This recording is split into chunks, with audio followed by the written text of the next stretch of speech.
البدع والأهواء، أهل البدع العقائدية وأهل البدع السياسية. نقول بيننا وبينكم السلف، بيننا وبينكم الكتب، كان فيقول البدع بيننا وبينكم. Bismillahirrahmanirrahim.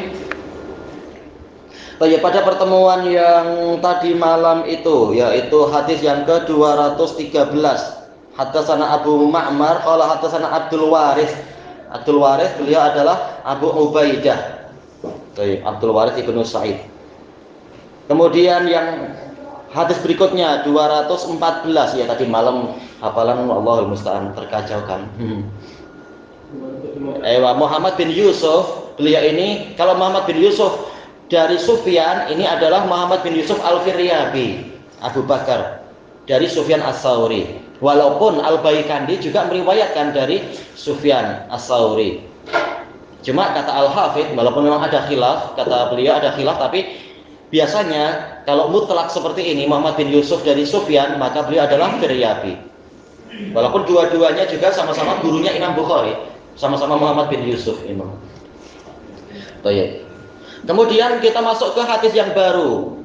Qala Al-Bukhari rahimahullahu taala al-hadisul khamisa asyar ba'dal mi'atain 215 haddatsana Khalid bin Makhlad qala haddatsana Sulaiman qala haddatsani Yahya bin Sa'id qala akhbarani Busyair bin Yasar qala akhbarani Suwaid bin Nu'man qala, ini hadisnya adalah hadis Suwaid bin Nu'man radhiyallahu an. Kharajna ma'a Rasulillah sallallahu alaihi wasallam ama Khaybar. Kami pernah keluar bersama Rasulullah sallallahu alaihi wasallam pada tahun Khaybar, masa peperangan Khaybar itu. Hatta idza kunna bis-Sohba, sehingga apabila kami sudah tiba di daerah yang namanya Sohba, shallalana Rasulullah sallallahu alaihi wasallam al-'asr. Rasulullah sallallahu alaihi wasallam salat asar mengimami kami. Falamma shalla, tatkala beliau selesai salat, da'a bil at'imah. Beliau minta didatangkan makanan. Ya, untuk apa? Untuk seluruh pasukan. Mungkin minta kepada yang tim juru masaknya. Falam yu'ta illa bisawiq. Ternyata beliau tidak didatangi kecuali dengan sawiq, tidak diberi hidangan kecuali sawiq, karena waktu itu serba susah. Fa'akalna wa syaribna. Sawiq dia adalah yaitu adonan yang terbuat dari gandum. Kemudian dikasih air, diberi air. Kemudian mungkin apa, digoreng. Sebagian mengatakan makli, digoreng. Kenapa? Entah apa. Pak Wan kok. Jelas bukan Pak Wan ya di sana. Cokodok. Mungkin roti-roti Arab itu. Fa'akalna wa syaribna, kemudian kami makan dan kami minum. Summa qama an-nabiyyu sallallahu alaihi wasallam ilal maghrib. Kemudian Nabi sallallahu alaihi wasallam bangkit menuju ke salat maghrib. Famad madha, kemudian beliau melakukan madmadah, yaitu bergumur-gumur. Summa shallalanal maghrib, selanjutnya beliau salat maghrib mengimami kami. Walam yatawadda, dalam keadaan beliau tidak berwudu. Kita lihat hadis ini telah terulang di nomor yang ke-209. Dari riwayat siapa itu? Abdullah bin Yusuf an Malik itu. Yang ini adalah Khalid bin Makhlad. Khalid bin Makhlad, beliau ini adalah Abul Haisam Khalid bin Makhlad Al-Kufi. Beliau saduqun yukhti. Qala haddatsana Sulaiman, beliau adalah Abu Muhammad Sulaiman bin Bilal Al-Madani, siqatun sabat. Qala haddatsani Yahya bin Sa'id, beliau ini adalah Al-Qadhi Abu Sa'id Yahya bin Sa'id bin Qais Al-Ansari, siqatun imam jarah wa ta'dil, faqih. Qala akhbarani Busyair bin Yasar, tidak disebutkan kunyahnya, tapi beliau adalah Ansari, siqah. Qala akhbarani Suwaid bin Nu'man, beliau adalah Abu Uqbah Suwaid bin Nu'man Al-Ansari. Baik, masuk Islam sebelum perang kalau tak salah sebelum perang Uhud. Nah, kalau haddatsani ini yang paling kuat, hampir sama dengan sami itu, saya mendengar Syekh Yahya bicara, Syekh tersebut Syekh saya mengabarkan kepada saya. Nah, itu haddatsani. atau sami'tu yang tadi. Kalau akhbaroni ini hampir sama, tetapi boleh jadi ini ada sedikit kelemahan. Sedikit kelemahan dalam artian terkadang akhbaroni itu syekhnya tidak bermaksud memberikan hadis, cuma saya dengar.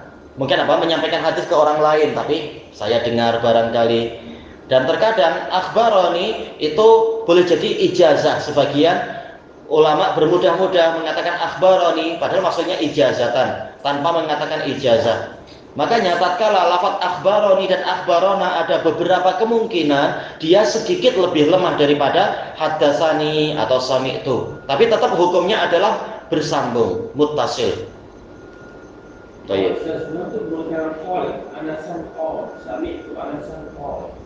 Ayo, tak masalah. Intinya sama, intinya semuanya mendengar.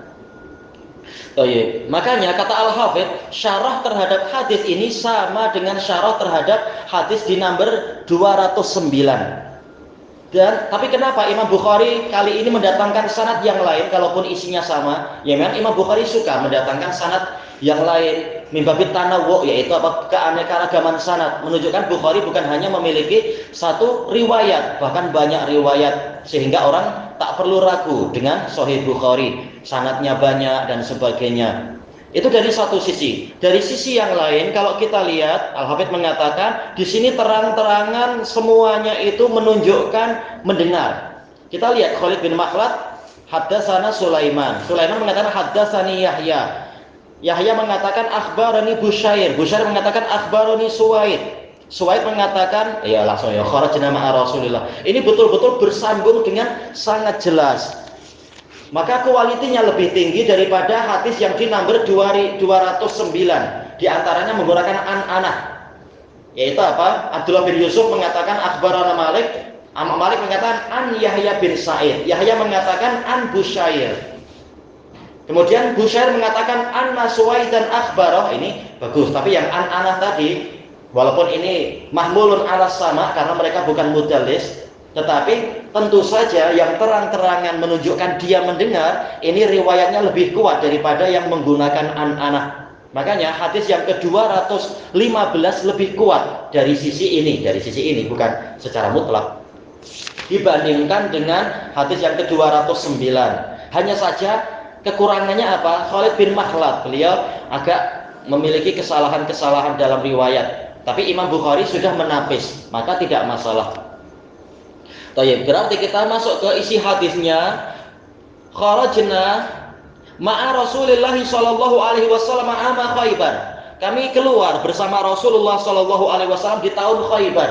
Disebutkan oleh Yaqut Al-Hamawi dalam Mu'jamul Buldan, tahun Khaibar itu 7 Hijriah. Perang Khaibar, yaitu perang melawan orang-orang Yahudi. Khaibar, kita tak boleh dijatuh-jatuhkan gitu, letak yang baik. Orang Yahudi menamakan benteng mereka Khaibar. Khaibar artinya khusun, yaitu benteng, hisn. Hisn, benteng. Cuma mungkin ini dari bahasa Ibrani. Ya, kurang lebih 3 tahun kemudian wafatnya Rasulullah, betul. Dan Khaibar, kata Yaqut Al-Hamawi, memiliki 7 benteng. Dan masing-masingnya alhamdulillah ditaklukkan oleh Rasulullah dan para sahabat. Hatta idza kunna bi Sohba, sehingga apabila kami tiba di Sohba, Sohba ini sempadan antara Madinah dengan Khaibar, namun sudah masuk ke wilayah Khaibar. Dan telah kita lewati di hadis yang ke-209 ada tambahan lafaz itu? Sohba wahiyya adna Khaibar, tempat yang terdekat dengan Khaibar dari Madinah. Ini tambahan dari siapa? Yahya bin Sa'id Al-Ansari. Adapun dalam riwayat yang di hadapan kita, Yahya bin Sa'id tidak memberikan tambahan. Shallalana Rasulullah sallallahu alaihi wasallam al-asr. Rasulullah sallallahu alaihi wasallam salat asar mengimami kami. Ya, tiba di sana salat asar. Falamma shalla, tatkala beliau selesai salat, da'a bil at'imah, minta didatangkan makanan. Falam yu'ta illa bisawi, ternyata tidak didatangkan kepada beliau kecuali sawit. Karena memang mereka semua sendiri kelaparan dan kekurangan. Aisyah sendiri mengatakan belum pernah kami merasakan kenyang selama kami tinggal di Madinah, sehinggalah Allah membukakan untuk kami Khaybar. Berarti apa? 7 tahun boleh jadi ya. 7 tahun sejak apa? Periode Madinah. Selama 7 tahun tak pernah mereka keluarga Rasulullah merasa kenyang. Baru kebun pertanian. Ya, banyak kebun, ya betul. Ada kebun anggur, kebun kurma dan yang lainnya. Yang dominan memang anggur dan kurma. Iya, memang itu daerah yang sangat kaya. Oh, Yahudi memang ahli dunia. Baik. Makanya jangan heran tatkala mereka baru tiba di Khaybar, mereka sendiri belum punya apa-apa. Makanan sangat sedikit. Baru kemudian Rasulullah berdoa untuk apa? Dimenangkan. Kemudian di malam harinya Rasulullah mengatakan lautiyana royata ghadan dan sebagainya itu yang telah kita lewati tentang jasanya Ali untuk membuka benteng Khaybar, membunuh si Raja Marhab, rajanya Yahudi di situ. Nah, kemudian mereka mendapatkan berbagai makanan yang sedap dan seterusnya. Kemudian disebutkan di sini fa'akalna wa syaribna. Kemudian kami makan dan kami minum. Nah, ini tambahan syaribna. Kalau dalam riwayat yang dahulu 209 tidak ada syaribna. Kenapa muncul syaribna? Syaribna kami minum. Dijelaskan oleh Al-Karmani rahimahullah taala dalam syarah hadis ini, boleh jadi minumnya adalah minum air, atau boleh jadi maf'ul bihnya seperti maf'ul bih yang sebelumnya. Fa'akalna kami makan apa? Yang ada sawit, kami makan sawit. Berarti juga kami minum sawit kok. Tapi apakah layak sawit itu diminum? Kata Al-Karmani boleh karena dia itu ma'ik, dia cair. Karena apa? Sudah dikasih adonan. Walaupun memang agak rancu karena telah dijelaskan bahwasanya sawit ini adalah makli, dia digoreng. Tapi mungkin apa? Dibuat variasi sehingga tetap ada cecairnya, sehingga boleh disifati dengan kami minum. Tak masalah. Baik. Kemudian summa qaman nabiyyu sallallahu alaihi wasallam ilal maghrib. Kemudian Nabi sallallahu alaihi wasallam bangkit menuju ke salat maghrib. Famat madha, dan ini telah kita lewati. Memang dengan sebab lafaz inilah maka hadis Suwaid Ibnu Nu'man ini dimasukkan ke dalam bab yang ke-51 itu, berkumur-kumur disebabkan karena makan sawit namun tidak berwudu. Nah, sekarang hadis itu diulang lagi oleh Imam Bukhari dalam bab wudu tanpa hadas. Bagaimana itu? Nah, kita lanjutkan dulu. Summa shallalanal maghrib. Kemudian Rasulullah SAW salat maghrib untuk kami, yaitu mengimami kami, walam yatawaddo, dalam keadaan beliau tidak berwudu. Jadi hadis yang sebelumnya, hadis nomor 214, hadis Anas itu yang mengatakan Rasulullah berwudu setiap kali sholat. Sementara hadis yang sekarang, hadis Suwaid Ibnu Nu'man mengatakan Rasulullah tidak berwudu. Yaitu apa? Beliau menggunakan wudu sholat asar untuk sholat maghrib. Menggabungkan dua sholat di dalam satu wudu. Bukan maksudnya sholatnya langsung bersamaan ya. Tapi satu wudu untuk beberapa sholat. Berarti hadis Anas ini dikhususkan oleh hadis Suwaid Ibnu An-Nu'man. Keumuman hadis Anas bahwasanya Rasulullah SAW senantiasa berwudu untuk setiap sholat ini dikhususkan, yaitu terkadang Rasulullah SAW mencukupkan satu wudu saja untuk dua sholat. Baik, inilah tujuan Imam Bukhari mendatangkan hadis yang ke-215, bukan untuk menguatkan babnya masalah senantiasa wudu walaupun tidak berhadas. Sementara hadis Suwaid ini justru menunjukkan apa? Tidak berwudu. Maka yang diinginkan oleh Imam Bukhari adalah bahwasanya yaitu wudu untuk setiap kali sholat ini tidak sampai wajib. Buktinya Rasulullah terkadang tidak wudu. Baik, tapi seringnya kata Al-Hafidz Ibnu Hajar, demikian pula Al-Karmani, seringnya adalah Rasulullah memang wudu setiap kali sholat wudu, dan ini tentunya pahalanya lebih banyak karena wudu sendiri menghapus dosa banyak sekali. Walaupun boleh kita tidak wudu, yang penting tidak batal wudunya yang sebelum-sebelumnya. Sofa ini mesti ada wadi atau ambil air sholat. Apa itu? Ambil wudu di sofa. Iya, ada air di situ. Mungkin ada wadi, ada oasis itu, ya betul. Boleh jadi. Baik. Tanggung ya untuk masuk ke hadis berikutnya. Tak apalah biar tak letih kita. Cukupkan sampai di sini. Tayyib, ada pertanyaan dinukilkan sekalian aja berarti dinukilkan oleh Al-Karmani, yaitu kita tahu yang namanya kaidah bahwasanya al-musbit muqaddamun 'alan nafi. Yang menetapkan itu lebih diutamakan daripada yang meniadakan. Kita lihat hadis Anas ini menetapkan bahwasanya Rasulullah senantiasa wudu setiap kali sholat. Sementara hadis Suwaid ibnu Nu'man meniadakan, yaitu Rasulullah tidak wudu tatkala sholat maghrib. Lalu kenapa kita tidak menggunakan kaidah tadi, yaitu bahwasanya Suwaid keliru, yang betul adalah Rasulullah selalu wudu. Maka kata Al-Karmani bukan demikian caranya, yaitu kaidah tadi bahwasanya yang menetapkan itu lebih diutamakan daripada yang meniadakan, ini apabila memerlukan tarjih. Ini mana yang lebih kuat, tak boleh dijamakkan, maka apa? Kita pilih salah satu, yaitu yang menetapkan. Sementara hadis ini tidak saling meniadakan, tetapi mungkin untuk dijamak, yaitu keumuman hadis Anas itu dikhususkan oleh peristiwa khusus yang ada di dalam hadis Suwaid ibnu Nu'man, yaitu secara umum memang Rasulullah selalu wudu, setiap kali sholat selalu wudu.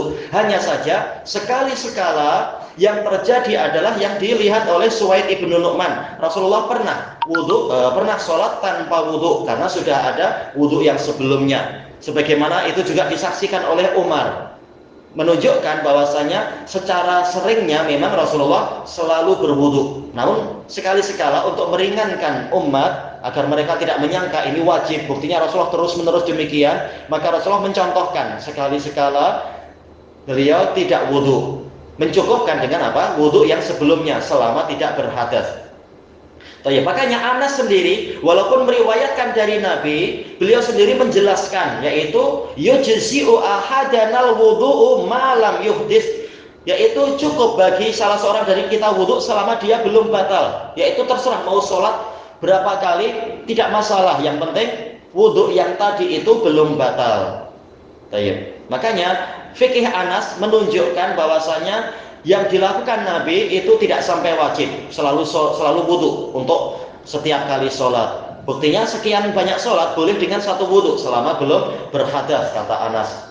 Dan itu dibuktikan dengan hadis yang setelahnya, Rasulullah mencukupkan satu wudu untuk 2 sholat. Ilahuna wallahu a'lam. Subhanakallahumma wa bihamdika la ilaha illa anta astaghfiruka wa atubu ilaik. Walhamdulillahirabbil alamin. Jazakumullahu khairan.